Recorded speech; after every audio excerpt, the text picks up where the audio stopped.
मुझे बहुत ही अच्छा लग रहा है कि मैंने मेरे YouTube चैनल के 100 व्लॉग्स पूरे कर दिए हैं, जिनका मैंने बहुत सारा गाइडलाइन लिया है। जैसे MS के हो, शुभम हो, सचिन हो और बहुत सारे सत्या हो, इन सारे लोगों का मैंने से सीखा है कि व्लॉगिंग कैसा किया जाए।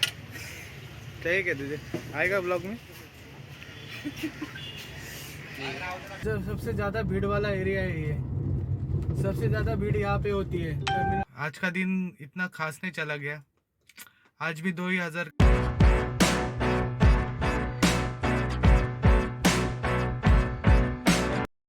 Hi friends, good afternoon. आज के मेरे नए व्लॉग्स में आपका स्वागत है। दोपहर के 12:10 हो चुके हैं। मैं अभी ऑन रोड हो चुका हूँ। ओला का ऐप ऑन कर दिया है। देखते हैं कब तक बुकिंग मिलेगी।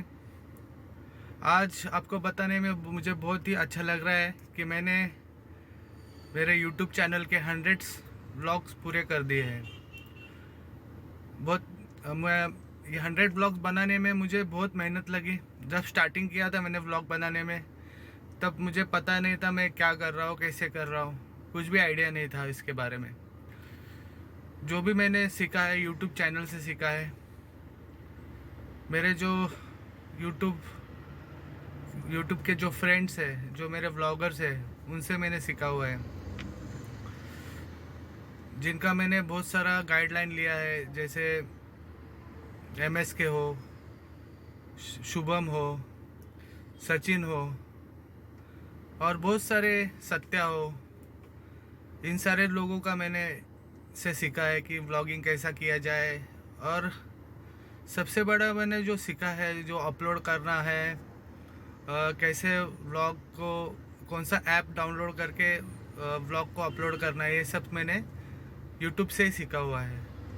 और बहुत सारे व्लॉगर से मैंने यूट्यूब पे चैनल देख देख के सीखा हुआ है।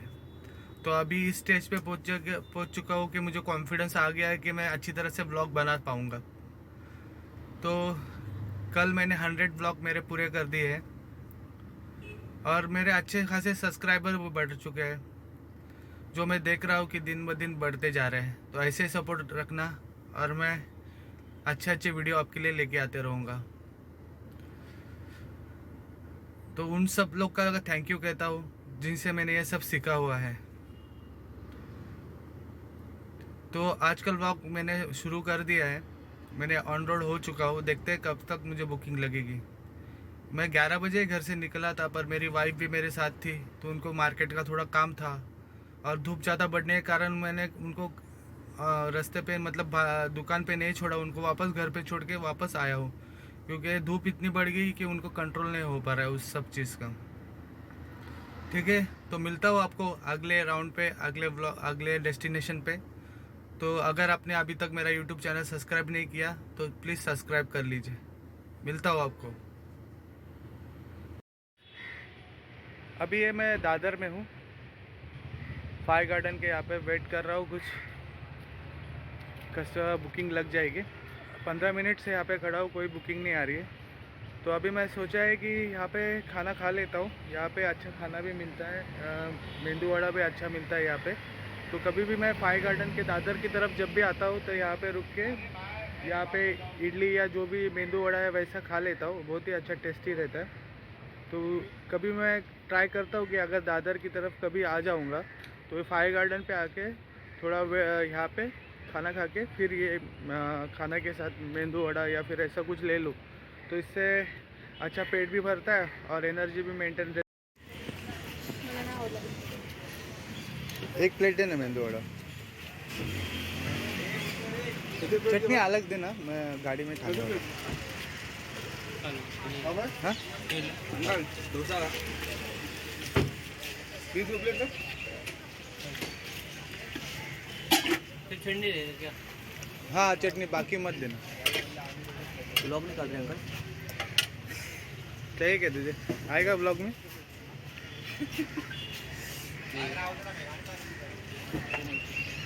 आपको अरे बाप रे। अभी जस्ट मैंने खाना खा चुका हूँ मैं, और आपको अपडेट देना चाहता था कि मैंने अभी तक कितना अर्निंग किया है। मैंने 11 बजे गाड़ी निकाली थी, 12 बजे मुझे बुकिंग लगी। अभी दोपहर के 3:10 हो चुके हैं। तो मैंने फर्स्ट बुकिंग जो पनवेल से वाशी, वाशी से दादर, जिसमें मैंने ये बुकिंग टोटल बुकिंग मिनी में चलाई है, मिनी कार में। तो प्राइम बुकिंग नहीं लग रही थी, बहुत टाइम से मैं रुका था कि प्राइम बुकिंग लगे, पर नहीं लग रही थी। मैंने डिसाइड किया कि मिनी चलाऊँ करके, कम से कम बुकिंग तो स्टार्ट होगी, आगे जाके मैं प्राइम चलाऊँगा। तो अभी तक का अर्निंग मेरा 497 हुआ है 2 ट्रिप में, जिसमें मैंने पनवेल से लेके वाशी तक का 22 किलोमीटर का उन्होंने मुझे 256 रुपीज़ दिया है अर्निंग, और वाशी से लेके दादर तक का 286 का। तो अभी तक बहुत ही कम अर्निंग हुआ है 3 घंटे में। तो अभी मैंने प्राइम ऑन कर दिया है, अभी मैं प्राइम ही चलाऊँगा। देखते हैं कितना अर्निंग कर पाता हूँ आज के दिन में। तो आप जुड़े रहिए मेरे ब्लॉग के साथ, मैं आपको अपडेट देता रहूँगा। मिलता हूँ आपको थोड़ी देर में।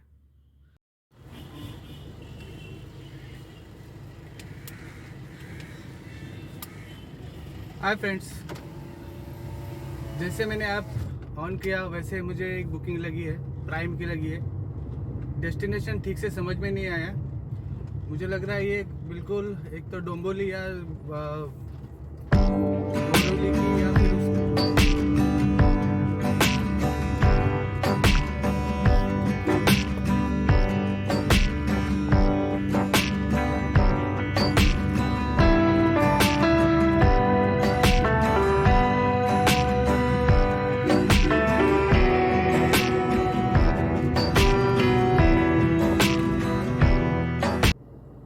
अभी मैं कस्टमर को तो पिकअप करने जा रहा था, पर ये कस्टमर का पिकअप नहीं था। इसमें उनका पर्सनल जो ऑफिस का सामान है, कुछ ऑयल के डब्बे थे, बहुत सारे डब्बे थे। उन्होंने कहा कि आपके गाड़ी में जगह है क्या? मैं बोला हाँ है। कितना है? सीएनजी गाड़ी तो नहीं है? बोला नहीं है। वहाँ पे गया मैं और उनको कहा कि आप क्या लेके जाना चाहते हो? तो उन्होंने कहा ऑयल के डब्बे हैं। तो अपने रूल के हिसाब से आप गाड़ी में कोई भी ट्रांसपोर्टेशन का सामान भर नहीं सकते हैं, ये अपना रूल है, और ये ओला को भी पता है इस बारे में। पर कस्टमर जब बुक करता है तो कस्टमर के हिसाब से बुक करता है, पैसेंजर के रूल के हिसाब से पैसेंजर गाड़ी में बैठेंगे। ये इसके लिए बुक नहीं होता कि आप अपने कंपनी का सामान इसमें भरोगे करके, ये बहुत गलत है। ये अपडेट होना चाहिए। मैंने उनसे कहा कि आप ट्रांसपोर्टेशन का गाड़ी क्यों नहीं यूज़ करते? हम लोग ऐसे लेके जाते हैं।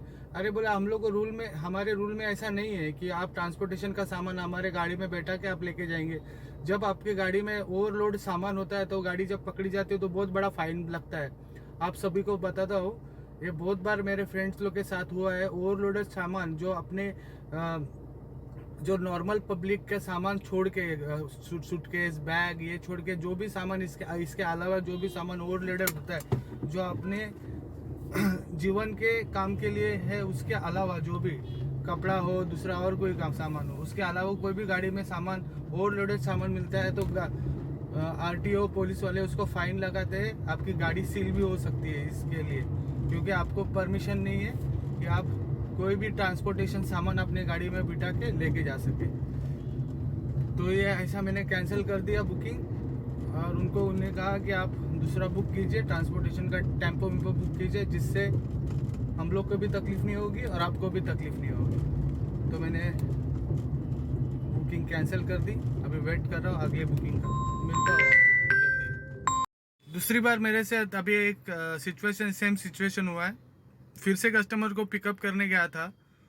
वो अपने गाड़ी में कम से कम 15 से 20 बैग, बड़े बड़े क्या सामान था पता नहीं है, बहुत हेवी बैग थे, वो इसमें डाल के लेके जा रहा था। अगर वो लोकेशन पे वो खड़ा था 2 इंच आगे पीछे था, 50 मीटर, तो वही सोच रहा था कि वो क्यों नहीं आ रहा है। मुझे पीछे से आगे से घुमा के यूटर्न लेके आने बोला। उसके बाद मैं पिकअप करने लोकेशन पे पहुंचा, तब देखा कि 10 से 15 बैग उसके भरे हुए थे, जिसने बुकिंग की था गोरेगांव के लिए। और ऐसे हम लोग लेके नहीं जा सकते। और आजू बाजू में मैंने बहुत सारी टैक्सी देखी थी, पर उसने वो बुक नहीं की। मतलब ये लोग ओला का फ़ायदा लेते हैं, ओला के कस्टमर का। ओला बुकिंग करते हैं और उसमें से एक सामान ले भरते हैं, और जो नॉर्मल पीली काली टैक्सी जो रहती है उनसे वो ज़्यादा चार्ज करते हैं, तो इसके लिए वो उसमें नहीं भरवा के लेके जाते। अपना सस्ते रेट में हम लोग अच्छी तरह से ये काम करवा के लेना चाहते हैं ये लोग। तो बहुत ही गलत हो रहा है। आप ये एक ओला ने अपने सिस्टम में एक अपडेट करना चाहिए कि आप पैसेंजर हो, क्या आपके साथ कुरियर का सामान है या फिर कोई पर्सनल ट्रांसपोर्ट का सामान है, ये भी टिक करना ज़रूरी है। अभी बहुत गुस्सा आ रहा है मुझे, पर हम क्या करेंगे। मैं तो कैंसिल कर देता हूँ बुकिंग, तो देखता हूँ नेक्स्ट बुकिंग कब मिलेगी मुझे। अभी मैं बांद्रा टर्मिनल पे हूँ।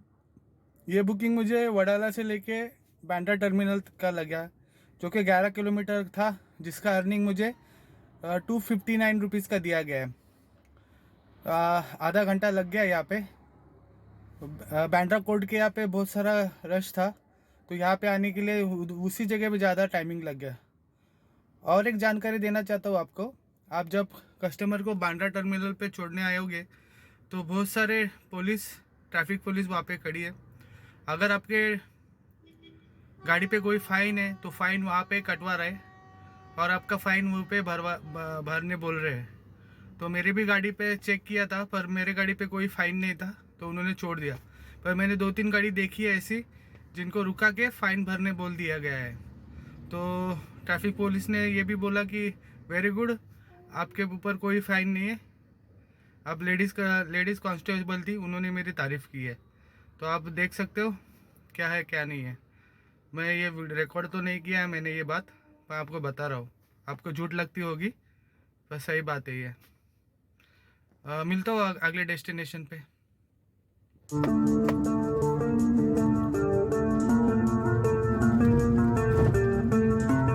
टर्मिनल स्टेशन से सबसे ज़्यादा भीड़ वाला एरिया है ये। सबसे ज़्यादा भीड़ यहाँ पे होती है बांद्रा टर्मिनल।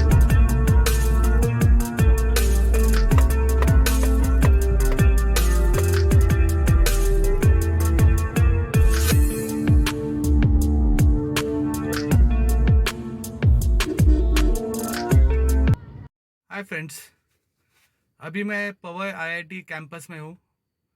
ये मुझे बुकिंग बीकेसी से पवई आईआईटी कैंपस में लगी है, जो कि 18 किलोमीटर थी, जिसमें मुझे 556 रुपीज़ का अर्निंग किया गया है और 756 का बिल बनाया गया है।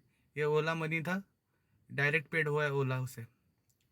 तो अभी तक का मेरा 1260 रुपये का अर्निंग हो गया है। बहुत कम हुआ है अभी तक, ज़्यादा होना चाहिए था, पर अभी भी मैं 3-4 राउंड मार सकता हूँ। अभी भी बहुत सारा राउंड कंप्लीट करना है, तो अभी देखता हूँ कब तक बुकिंग लगी। फ्रेंड्स, अभी मैं विले पार्ले में हूँ, टर्मिनल 1 पे। कस्टमर को जस्ट मैंने ड्रॉप कर दिया है। ये पिकअप मैंने विक्रोज से लेके आया था, जिसका मुझे अर्निंग 480 रुपीज़ दी है ओला ने। 50 मिनट लग गए यहाँ पे आने के लिए। रात के अभी 9 बज चुके हैं।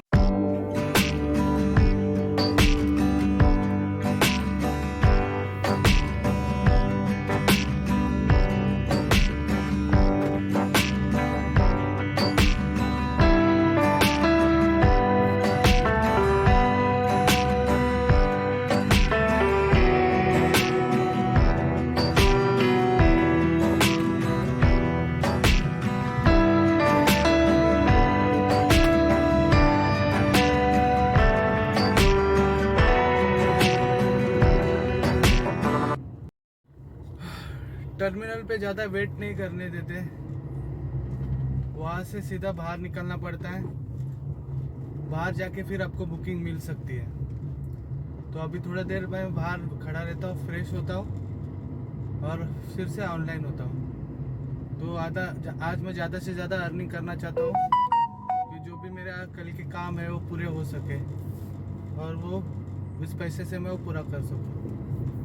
तो आज ज़्यादा से ज़्यादा काम करता हूँ, देखते हैं 12 घंटा 15 घंटा और कितना काम कर सकता हूँ। तो जुड़े रहिए मेरे ब्लॉग के साथ, देता रहूँगा आपको अपडेट। बाय। रात के 11:15 बज चुके हैं, आप देख सकते हो। मैं टर्मिनल 1 पे था। टर्मिनल 1 से मैंने ट्राई किया कि बुकिंग मिल जाए मुझे, पर बुकिंग वहाँ से नहीं मिल रही है। क्या पता क्या हुआ है। पर एक बुकिंग लगी थी, वो मैंने पिकअप कर लिया था। पर पिकअप पॉइंट पे जाके कस्टमर ने ना फ़ोन उठाया ना मुझे कॉल बैक किया है। तो मैंने कैंसिल किया, तो कैंसिलेशन चार्जेस मुझे 22 रुपये मिल गए उसमें। उसके बाद मैंने सोचा कि अभी इतना टाइम हो गया तो कुछ खा लेते हैं, तो सैंडविच खा लिया। तो अभी मैं अंधेरी में आ चुका हूँ। एरिया मैं टर्मिनल 1 छोड़ के अंधेरी में आ चुका हूँ। यहाँ से देखता हूँ कि बुकिंग मिलेगी कि नहीं मिलेगी। ट्राई करता हूँ और आपको अपडेट देता हूँ। अभी मुझे लग रहा है कि 1 बज जाएंगे घर जाते जाते, तो आपको अपडेट देता रहूँगा क्या हुआ क्या नहीं हुआ। चलो जुड़ी रहिए मेरे ब्लॉग के साथ, मिलता हूँ आपको, अपडेट देता हूँ। हाय फ्रेंड्स, अभी मैं खारघर में हूँ। एनर्जी डाउन हो चुकी है, बहुत ही थक गया हूँ। अभी तक खाना नहीं खाया है। रात के 12:30 बज चुके, आप देख सकते हो। 13 घंटा कंटिन्यू गाड़ी चला रहा हूँ। आज का दिन इतना खास नहीं चला गया। आज भी 2,000 का अर्निंग हुआ है, जिसमें मेरा डीजल 700-800 रुपये का चला गया है। 850 का डीजल चला गया है। और यहाँ तक आने के लिए 34 किलोमीटर था, 35 के आसपास किलोमीटर था, जिसका मुझे अर्निंग 481 का दिया है, विद टोल दिया है। तो आज का दिन इतना खास नहीं गया है। जैसे कि ओला ने ऐसा तय किया है कि आपको 2,000 के ऊपर अर्निंग नहीं करवाने देना है किसी को भी ड्राइवर को। तो प्लान करके दिन में परफेक्ट देख के सबको अर्निंग देता है कि इतना किलोमीटर के लिए इतना, फिर टोटल मिला के दिन भर का अर्निंग 2,000 के पास चला जाएगा। तब आपको गो होम का बुकिंग देंगे या पूरी तरह से ऐसा अटेंड करेंगे।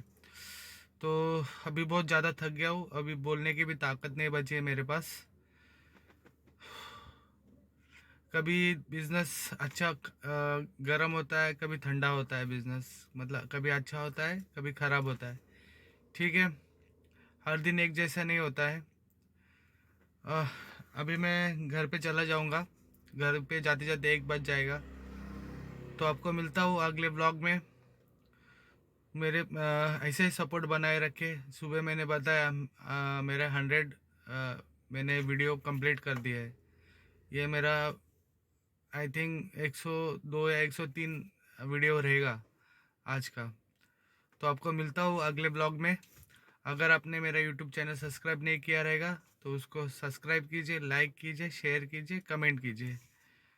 मिलता हूँ आपको अगले ब्लॉग में। Tata, bye bye.